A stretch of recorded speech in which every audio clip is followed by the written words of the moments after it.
it as a glimmer of hope for resolving the Israeli-Palestinian conflict, but over the years, their impact on Gaza has been a mixed bag. Despite hopes for economic development, the territory has been subjected to a stifling Israeli blockade since 2007. Closures and restrictions in movement have contributed to a dire humanitarian situation. Limited access to essential services and resources have caused skyrocketing unemployment rates over the years in Gaza. In addition to political divisions between Fatah and Hamas, who was against signing the Oslo Accords from the beginning. But not only that, Gaza has also experienced a number of military conflicts with Israel and dozens of escalations, which have resulted in significant loss of life, destruction of infrastructure, and worsened humanitarian conditions.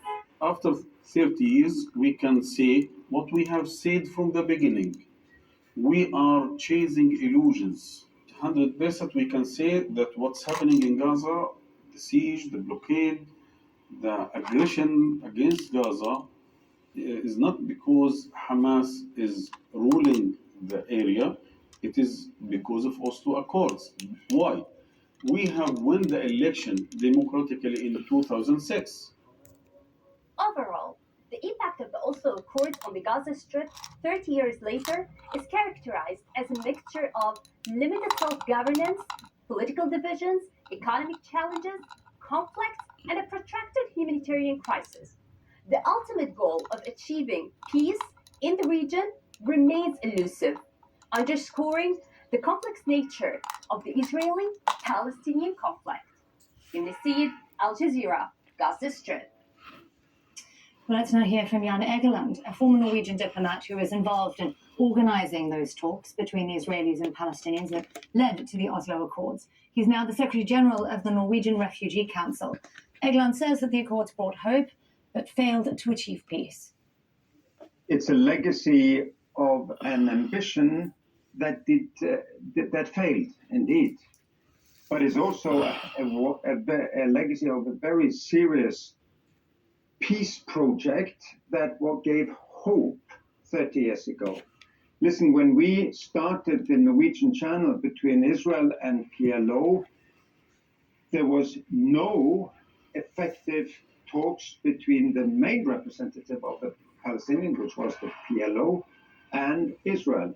There was a lot of peace conferences in the so-called Madrid process that led to the Washington talks that led to nothing. Oslo Agreement was a schedule for how to achieve peace and a mutual recognition between the two sides, which at that point looked at each other as occupier and terrorists. So, of course, it was a breakthrough for the idea of reaching peace through negotiations, but it failed in achieving peace. At that time, it was direct talks between Israel and the PLO, facilitated by us in Norway. The United States was not at all involved in the back channel that led to the Oslo Agreement. I think it has been a mistake to not have the United States, which is the only one that has real leverage on Israel, which is the stronger party, to not have had them involved from the beginning. The Palestinian Authority has released a stamp honouring Al Jazeera journalist Shireen Abu Akleh, a symbol of defiance against Israeli occupation and oppression. The veteran reporter was killed by Israeli forces in the occupied West Bank in May last year. The stamp was unveiled after a year-long competition for the design.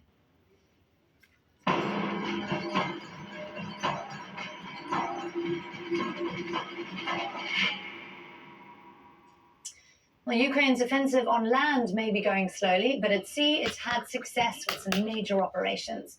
Overnight on Tuesday, its drones attacked Russian military dockyards in the annexed Crimean Peninsula. Zain Basravi reports now from Kyiv. The home of Russia's Black Sea Fleet, Sevastopol shipyard on the Crimean.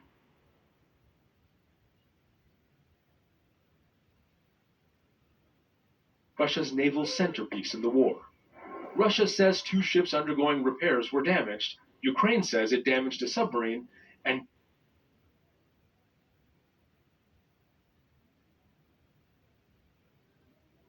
control of the Boyka Towers, the offshore drilling platforms Russia seized after annexing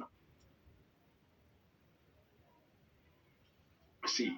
Of naval exercises with NATO countries earlier this week, Ukraine said Russian tactics pose a security threat to wider maritime traffic. There is a big